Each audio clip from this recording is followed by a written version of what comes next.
Hey guys, I'm the 50s Kid. This is the Black Savage. It's a 2004 BMW 325 Ci, and it's time to paint it. Well, it's time to paint the hood and the roof. I think I'm only going to show or kind of film painting the hood, and just, because we kind of have to keep it manageable. I'll just kind of show the process with that, sanding it down, filling the stone chips with glazing putty, and then painting it and priming it. So let's get started. So I don't know what I'm gonna find once I start getting into this. As I keep looking at the paint on this car, it just gets worse and worse to my eyes, and I don't know why I didn't see a lot of these little things at first. It's just, I don't have a huge amount of experience with painting. It's actually been a couple years since I've even done it. There are spots like this where it's sort of been almost like melted by something. It's so weird. I've never really seen that. So I don't know how deep I'll have to sand in order to kind of get those out. That's the thing that's kind of bugging me. There were dents along here. There still are. In order to fix those dents, I knew I was going to have to do some puttying and, just some Bondo. And because of that, I kind of decided, why don't I try my hand at PDR, Paintless Dent Removal. I've never done that. This would be, a good chance to practice, or, I guess it's PDR. It's also, panel beating or whatever. I tried as best I could, and I did sort of take it in a positive direction, but I created, let's see if we can focus on that. I kind of created some little dimples, as you can see right there, kind of dimples there. So, I didn't really do a perfect job at all, but I've kind of gotten, I think I've taken it in a generally positive direction. There was actually like a visible crease this way in this line right here. I've gotten rid of that, which I like, but there are all these just little dimples here. So I'm going to have to sand that down, fill that with putty, and sand, block that down, spray primer over that, block that down, etc., etc., etc. Such a long process. That has complicated the painting to no end. So when you sand, you want to use something called a DA, which is a dual action sander. All that means is that it rotates as well as orbiting around like that. This is a dual action polisher. It's the same thing. So I'm going to use this because why buy another tool that does the exact same thing? I've got a soft interface pad. It's just a foam pad right here, and then got my sandpaper on that. I'm going to use 600 because I want to cut through this. I don't want this to take forever. I definitely don't think 1,000 is going to cut through this at all very quickly. It'll take forever, and the sandpaper would clog up and stuff. This might not even be aggressive enough. I really don't know. There's a lot of damage on this. So I'm just gonna have to kind of see. I do have 320. I can go to that if I need to. I don't know if I need to. It's best to start with the higher grits and then see where you are from there.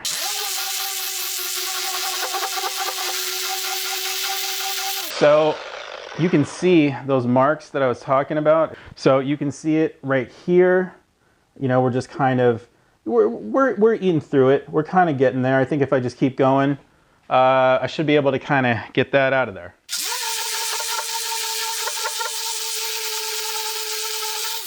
Okay, I think this might be a little too fine, and I think it's going to take, an extra long time to kind of clean up these marks and stuff. So I think I'm going to switch to the 320. So ultimately 320 would be too coarse to paint over. But, so I'll have to go over it again with 600 to kind of make the scratches finer and stuff. But this should kind of help me eat through a little faster. Hopefully we don't go all the way through the clear.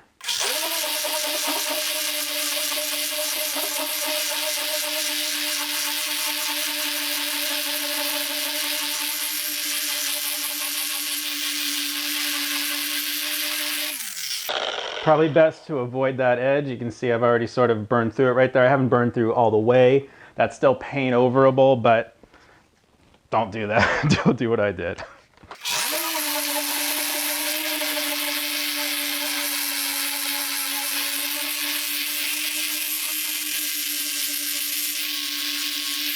Just a good idea to avoid all the edges. I'm gonna skip over and do these portions here, and I'm gonna get all the edges in with by hand.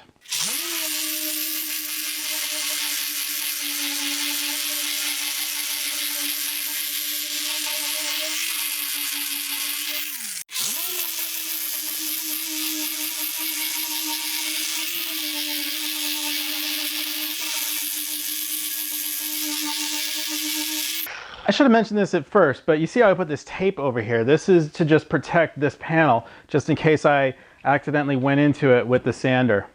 So you can still see the little spots where the clear was sort of burned through. They're leveled now. I can't feel them anymore. Well, actually, I can still feel these, so that's why I'm feeling them. Most of them are good. I'm gonna go over these two again, because they're not good. But most of the rest of the spots, I think, are fine. You know, as long as you can't feel them, you won't be able to see them. And the new clear will make all that disappear. But I just want to make sure that they're level. This one over here, I need to go over this one again a little bit more.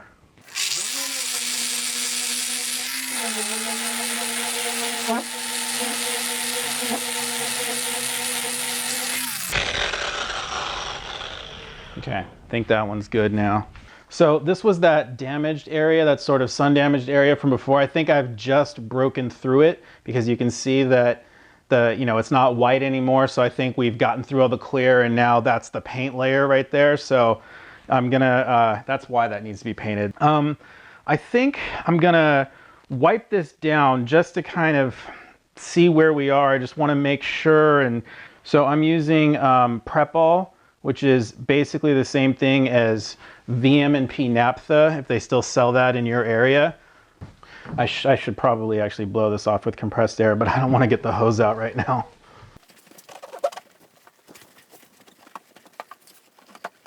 So the reason I'm sanding this down instead of just straight up painting right over the glossy, shiny clear coat is because new paint's not going to stick to glossy, shiny clear coat. It has to be dull. You have to hit it with a sanding pad of some kind. 800 grit is basically where you want to go up to. They sell a gray Scotch-Brite pad, which is meant for scuffing up panels.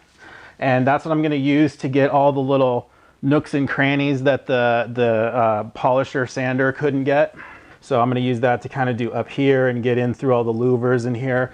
You know, we'll do that in a later step. I'm just trying to kind of make sure that I'm sanding through all the physical defects. You can still see some marks. In fact, see, now you can see them kind of better. You can see marks here, but if you can't feel them, then when the new paint is going to hide them. And there are going to be stone chips along the front. I'll fill those in with spot putty. You can see how when you spread this stuff on, you know, it gives you the shine back, it gives you the gloss back. This is a great trick to use to figure out if, you know, if the scratches you're looking at can actually be like polished out, let's say, if you're trying to polish out scratches. If you wipe some panel wipe over the scratches and they're still there, it's gonna be really difficult. You're not gonna polish that out. You're gonna have to sand it or wet sand it first with some, 1500 grit, probably less than that, because that'll take a long time. But you'd have to go up to, maybe you could start with 1000 grit and then go up to 1500 and then go up to 3000, then you can polish over that, and that should be actually a good way to go. I'm gonna hit this area down over here in the corner because I missed it.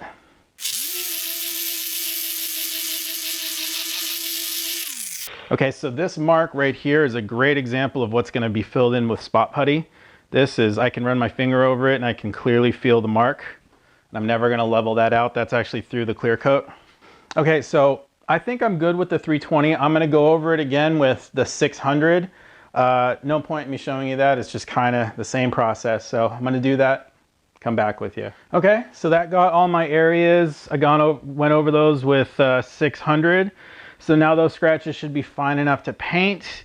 Now I'm gonna go over the edges with this. It's a gray Scotch-Brite pad. It's specifically for auto body stuff, so it's not like your household Scotch-Brite pad, There is no household gray anyway. But this is, I want to give you an example of what this does. I'm going to sort of clean off the back there. I'll zoom you in on that and I'll show you kind of what the scratches look like. So you can see still shiny there. We didn't touch it at all. So you can see how that makes it dull. We've got scratches there now, kind of about the same kind of scratches, kind of the same colors over here. And that's what it does. And I'm just gonna go over all the areas that aren't shiny right now, all of the edges. And ultimately you wanna use something like this and not the DA, because the DA is just gonna burn through the edges too quick. Like you saw, it almost started to do when I hit that area by accident over there. So you just want to kind of go over all the areas you missed the first time with the automated sander. This is for doing, you know, it's getting all the contours and the edges, kind of getting in here through the louvers like that. Those are places you're really not going to get otherwise. You can't have any shiny parts. That is the key. You can use this same piece of Scotch-Brite like over and over again. I'm actually gonna lift the hood up here because I can. Just makes it that much easier to kind of get down on these spots right here. And once you kind of hit this with the Scotch pad, then you can kind of see where all the little stone chips are. So we're just gonna need to fill those areas. And just be careful and meticulous with this area. Again, we can't have any shiny parts, but that's easy to achieve. You can see where the shiny parts are. I didn't do as bad with this PDR as I really thought. It's only gonna need some like really light filler, really light spotting putty. So I didn't film it because I've never done it and I didn't know if it would come out well or not, but I think it actually came out better than I thought. So that should be all right. There's this one spot back here which I didn't even try to do because I was kind of discouraged, but I kind of wish that I did, and I might. It's like a little spot that I can kind of poke out a little bit.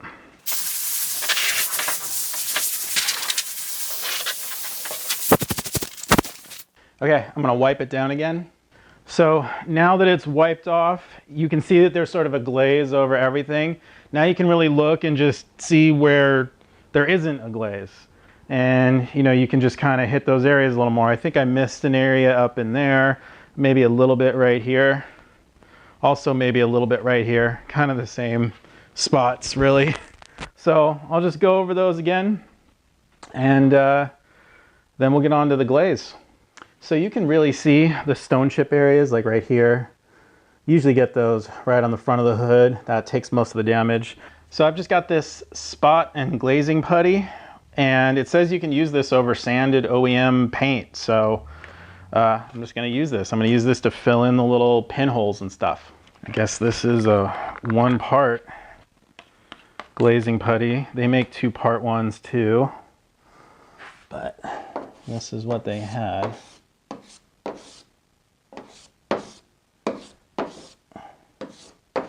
So I'm just gonna do this. Just fill in the little holes and stuff. Over here, fill that in. This is gonna be extra hard. I'm just gonna have to put some in here and sort of come and really sand that out later.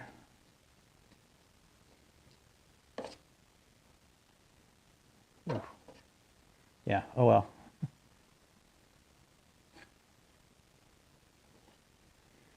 It's better to put too much than too little because you can always sand it off. Kind of hard to tell which ones are pinholes and which ones are not. The big area of concern for me is this area right here where my attempted PDR was, which is not as bad as I thought it was. So I'm gonna put, you know, a good amount over that, and we'll come back in and take care of it when we sand.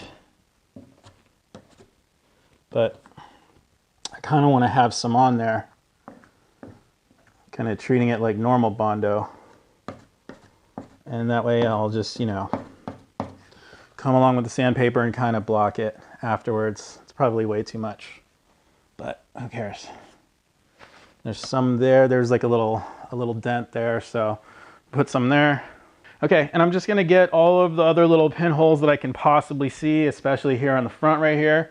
All right, guys, it is the next day, and I didn't really need to actually let this dry overnight. This stuff actually dries really, really quickly, probably in about 20 to 30 minutes. I just needed to stop because it was really late last night, and I really can't go past 10 when I'm doing these videos.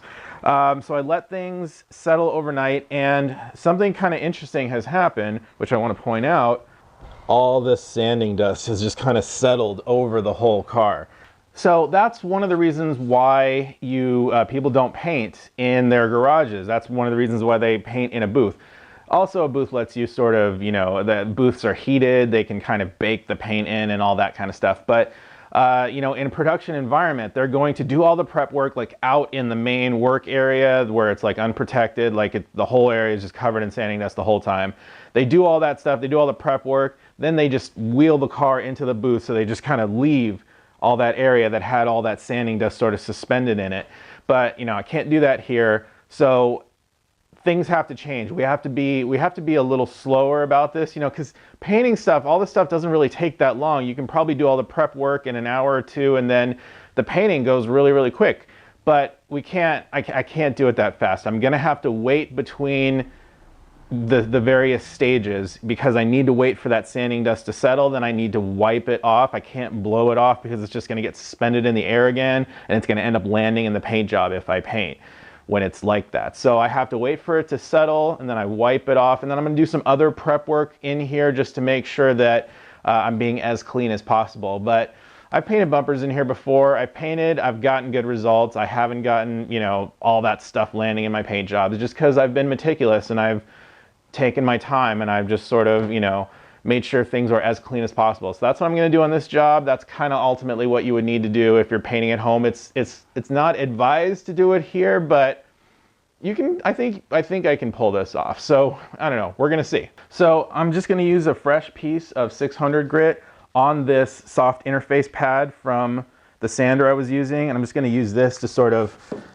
sand these areas down and kind of, get back down, get the excess off and just get down to the pinholes. You could also do this wet, which would also probably be a little more efficient. Ultimately, I don't, it wouldn't clog up the paper as much, I mean, I could do that. And you just want to get it to the point where it's smooth and use your fingers. You definitely want to use your fingers for this part because your fingers can sense. They're the most attuned sense on your body. You can actually feel a difference between, a difference of, I think it's 1/1000th of an inch or something like that. You can feel something that you can't necessarily see. So you can actually feel if there's still a pinhole somewhere, whereas you might not be able to actually tell with your eyes. So use your fingers to help you to tell what's going on. Looks good there. So I'm just gonna keep doing that. I'm gonna sand off all the areas that I did, and then I'm gonna turn the camera off for that because it's just a lot of the same thing. But I'll turn it back on when I'm doing this area over here.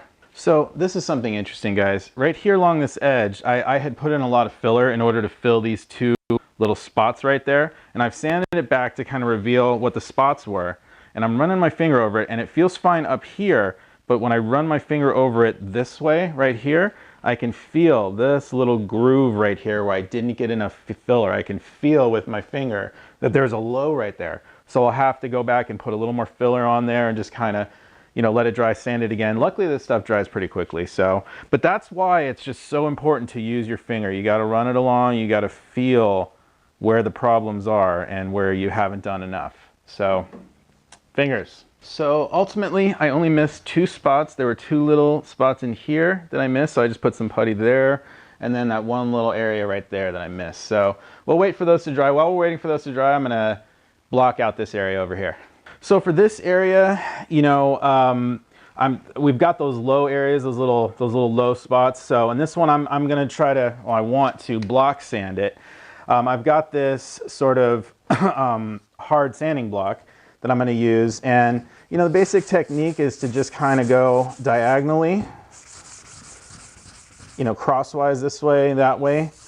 That way you won't, if you kind of go this way, you might end up getting a wave into your pattern, but if you kind of go crosswise, that really won't happen. I'm just going to take this down and hopefully not take it down too low. So ultimately, all right, I want to talk about, let me stop. I want to talk about primer. So, you know, I'm using this spot putty to fill in all these little pinholes on the hood.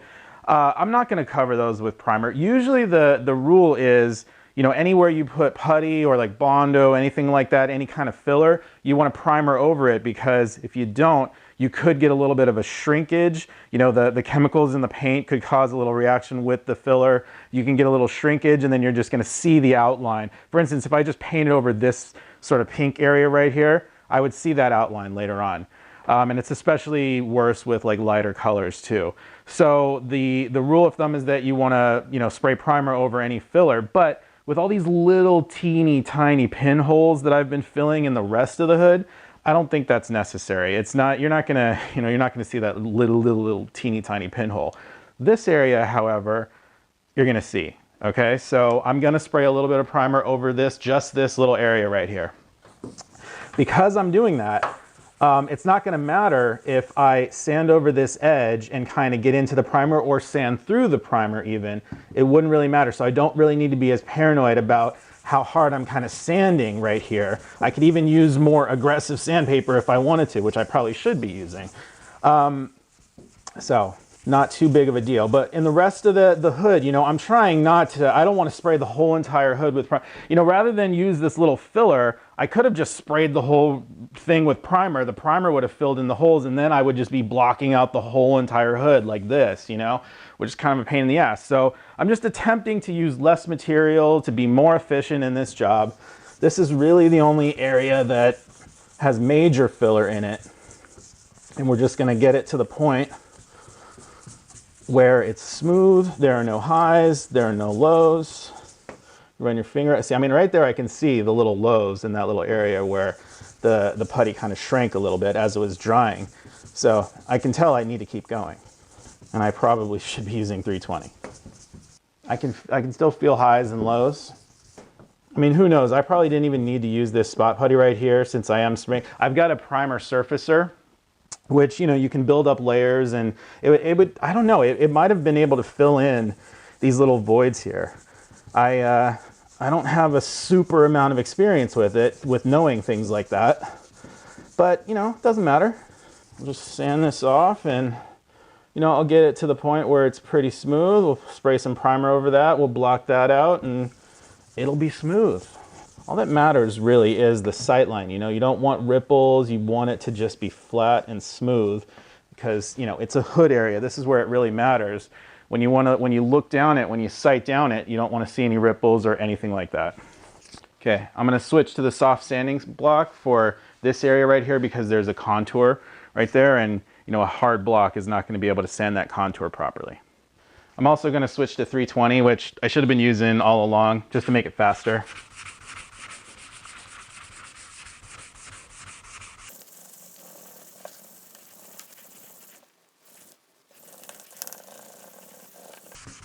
Yeah, that would have been way faster.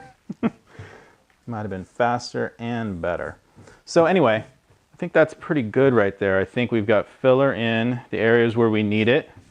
And I think once I spray the primer over that, I'll be able to just block that primer off, and I'll get it perfectly smooth.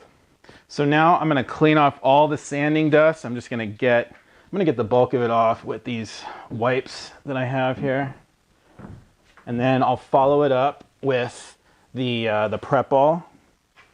So when you're wiping down with the prep ball, it can be most efficient if you wipe on with one rag and then wipe off with a clean rag.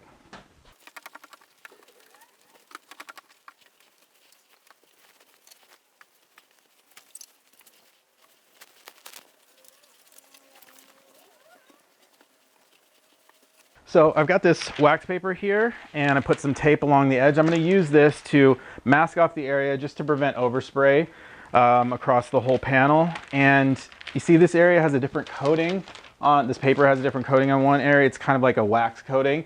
That's the coating that you want to be up, so that the paint won't stick to that. That's like the barrier layer, right? And what I'm gonna do is a backmasking technique, which is where you kind of tape it like this and fold it over. And that way you just sort of have this little edge. It just prevents you from having like a really hard edge. And let's see, did I put this where I wanted it? Let's go a little bit further down. Just a little further down. Okay, so I've got a couple of pieces prepared here.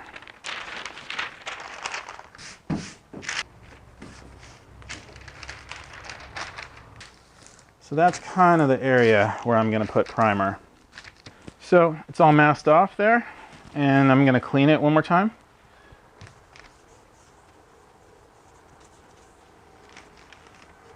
Make sure everything's off of there. So let's talk about equipment real quick. This is the set of spray guns that I have. I got it off Amazon. You know, it's the cheap Chinese stuff, I'm not gonna lie. But it's good enough for, you know, a couple of paint jobs here and there, you know? That's all I really do with it. So, you know, it comes with two guns, one's for primer, one's for paint and clear, and then a small detail gun. And they have, you know, they come with the big containers and stuff, but I'm not gonna use these containers with it. I'll show you what I'm gonna use. So I've actually got it's 3M paint system, PPS. It's just these little sort of cups that are sort of collapsible, kind of like that, right? You put them in this hard plastic cup and you put the paint in there, and then you put this top in, you know, it's got a little built-in screen. So you put that in like that, you screw this down, right? This becomes your cup. And you just hook this to an adapter that goes on the top of your gun, and as you're painting, the little cup collapses, and it's just kind of a you know, an easier, less messy way to go. And I got all this stuff at an auction a little while back, so I have it. I'm going to use it, but you don't need to use it. You just put the cup on there and just put the paint in there. This is, you know, an HVLP gun. I don't even know if it's a true HVLP gun, but primer. It's got a 1.8 millimeter tip. Primer gun, and you don't really need anything special for a primer gun. You just, you know, you're sanding it afterwards anyway, so the finish doesn't really matter. And that's what it comes down to with all these different guns. You can spend $300 on a gun, and what you're getting is just a better, smoother finish. I would like to have that, but ultimately I don't have an air compressor that can deliver enough air in order to run that kind of gun. This is about all I can run, so this is what I'm gonna run. Of course, I've also got my paint respirator. Really important that you wear one of these when you do this. So the primer I'm gonna be using is this, which is not a brand you're probably gonna find. I got this from my local auto paint store. It's a direct to metal urethane 2K primer. 2K means that it's a two-part. There's the primer, and then there's an activator that you mix with it. A 1K would just be the primer itself. It's always better to use 2K if you can afford it, if you can buy it. Direct to metal, this stuff it's also a surfacer primer. It's great. Like normally with some primers, you would need to actually spray an etch primer. Like if you had a bare metal surface, you would need to spray an etch primer first and then put your regular primer over top of that. This can be applied directly to metal.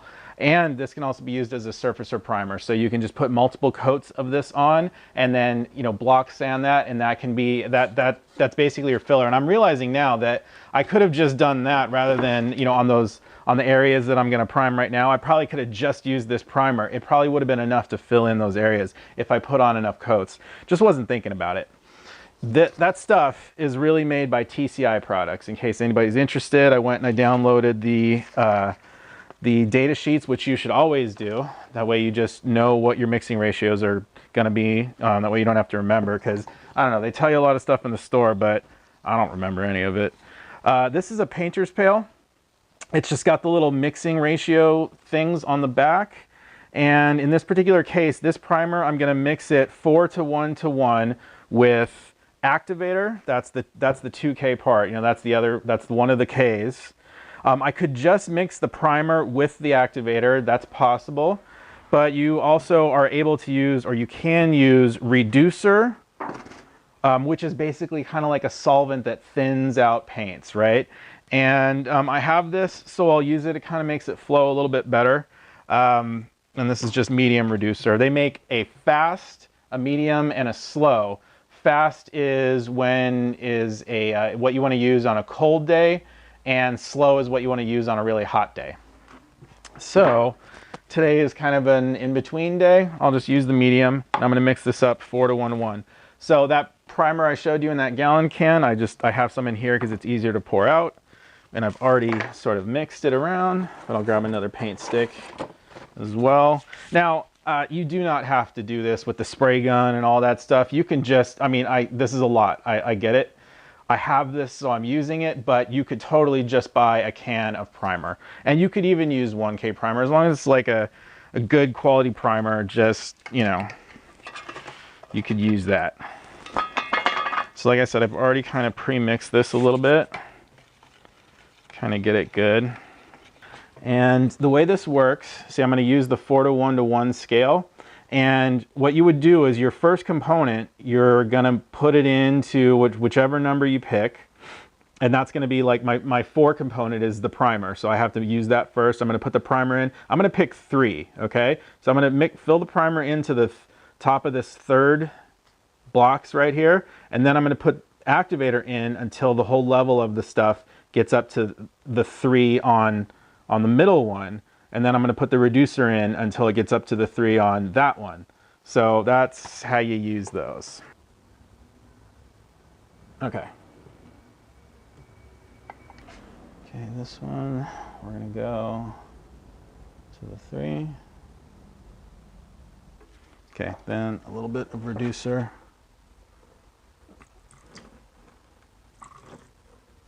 Okay, and then apparently you can use acetone as reducer as well with this paint.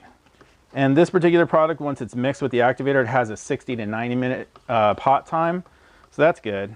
I'm not in any super big hurry here. They give you the paint strainers for free at the paint store. I think this is like way more than I'm gonna need, but I've got a lot of primer, so it doesn't really matter to me. I can mix up a little more than I need. So I'll put the top in there. I probably didn't need to strain it because it has a strainer built in, but I do that anyway. Now I've got a tack rag. I'm gonna hit the surface with this tack rag. It's basically just a sticky rag, and this is just gonna pull off all of the dust that is settled on the surface while we've been preparing the paint over here. All right, so my air compressor is charged up. I'm going to test my spray pattern on this first. So recommended pressure, we want about 2 bar while we're spraying. And the way you set that pressure is you pull the gun a little, you pull the trigger a little bit, not so much that you're spraying paint. Spray a little bit, that's going to show you what your actual pressure is. And I'm just shooting for 2 bar. And I've got my fluid control needle kind of turned out all the way basically. And the spray pattern I'm going to adjust because I don't want a big wide spray pattern when I do this because it's just a small area.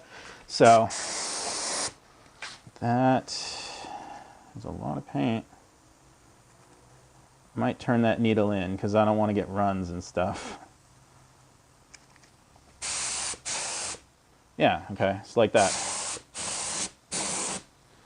Looks fine to me.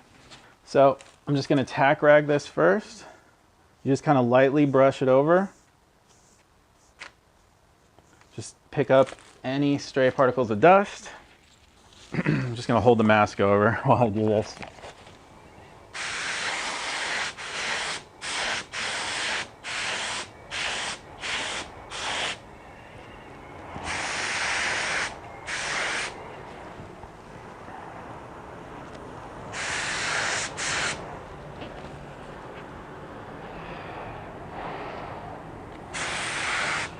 Yeah, it's been a little while since I've painted, but okay, we're gonna let that flash off, give it about 5 minutes.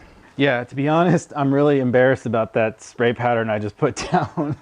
I should have practiced a little bit more to get the skills back, to get that memory back, but oh well. So you wanna wait until this is basically not shiny anymore. You can see that it's still shiny, so you need to let it flash off. You need to let the shininess go away. And honestly, the temperature's starting to drop a little bit. I should have used that fast reducer. Okay. We're gonna go for our second coat.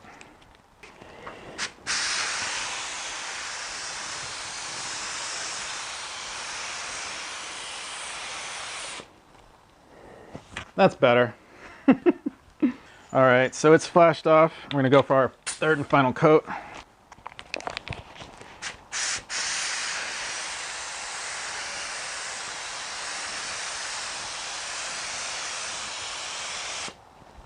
So I'm just gonna go ahead and let that dry and sort of harden up overnight. And we'll come back in the morning, we'll block it out, and we'll finish all the rest of it.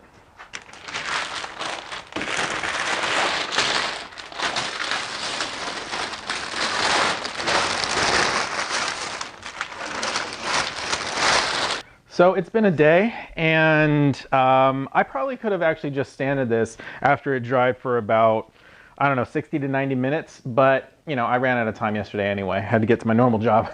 So we're just gonna block this down. Actually, this ended up going on pretty thick, thicker than I thought. There's a distinctive edge that you can feel. So there's, you know, it's quite thick, but that's good, that's all right. I'd rather have too much primer on there than not enough. You know, we can sand away too much primer, but if I didn't put enough and I had to do it again, I'd be kind of, you know, I'd be pissed. So we're just gonna block sand it in exactly the same way as before. I'm gonna have to feather edge the edges of the primer so that you can't feel it and you can't see it. I was attempting to sort of control that edge, but I didn't do as well as I would have hoped.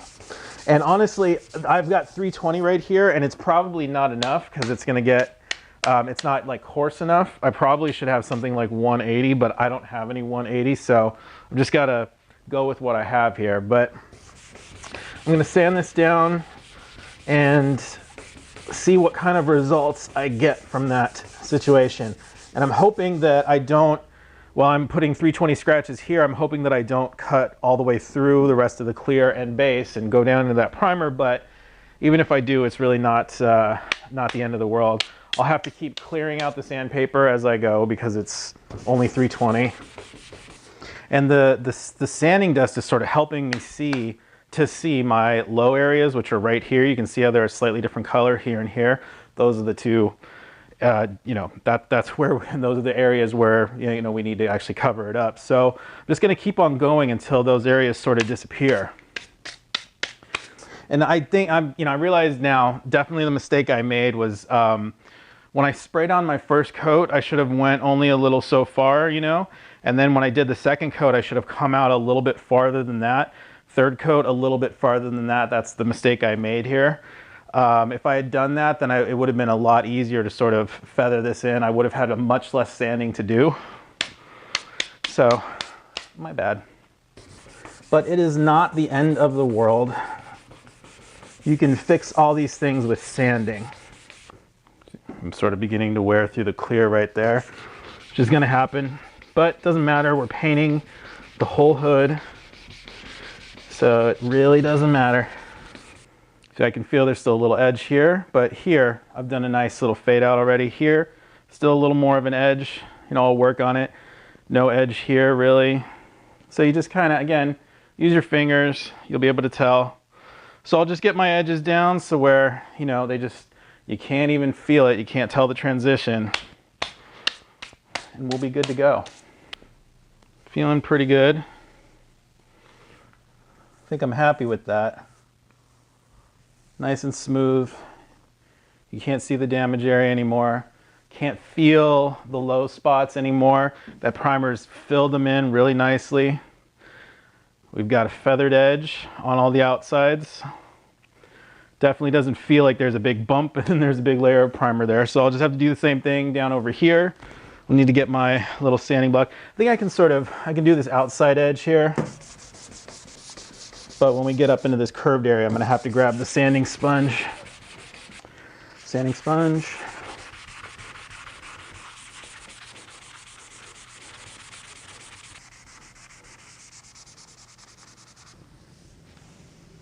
Yeah, feels good, feels really good. All right, I'm gonna wipe this panel down, clean it down,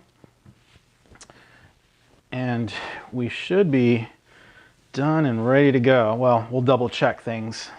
So I've wiped this off, cleaned it off, and I can feel I can feel a little bit of a low spot right here, whereas everything's real good over here. Don't feel anything over here, but I definitely feel some variation over here. So I gotta work on this area a little more until it feels just right. Okay, I think we're good now.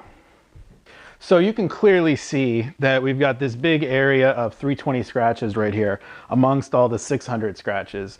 So I'm gonna go over this area with 600 just, you know, because 320, it's a little too coarse to go over. I think these scratches are gonna show up. So you wanna go over it with 600, make it all uniform. All right, guys, as far as prep work on the hood is concerned, we're done, and we can proceed to mask and paint this thing.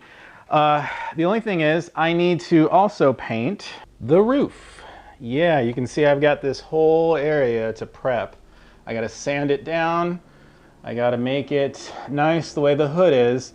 Luckily, I don't have to do any real repairs with it. You know, this is just sand the clear coat down until all these scratches are gone, and that's it. We're done. So I'm not gonna film any of this. I'm just gonna, you know, do it. I'm just gonna prep it.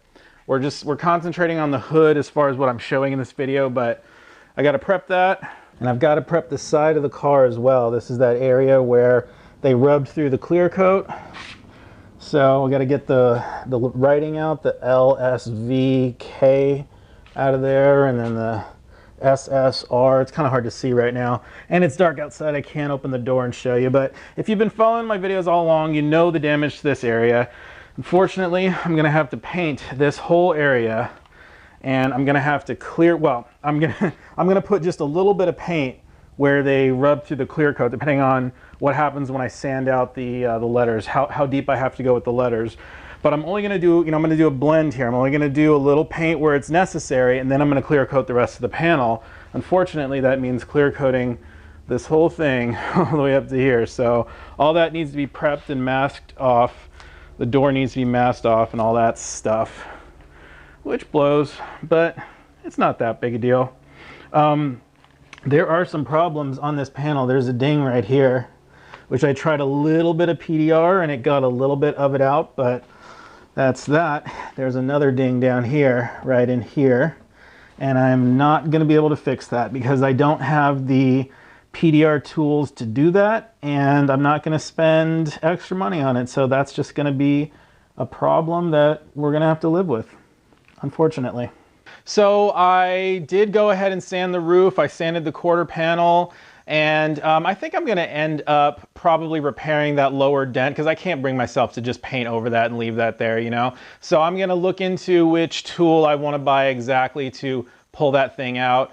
Probably something, you know, probably like a PDR method. Not that it needs to be, but, you know, I'm probably just going to do something like that. Anyway, if you have any comments or criticism, suggestions, whatever, go ahead, leave a comment down below. I know I've got at least one professional painter watching this series so far, so I'm interested to know what you think. And Leon from Bodget and Leggett Garage, you're probably watching, so I know you've done a lot of this stuff. Let me know what you think, man. If you enjoyed the video, give me a thumbs up. Subscribe if you want to see more. I'm the 50s Kid. Thanks a lot for watching.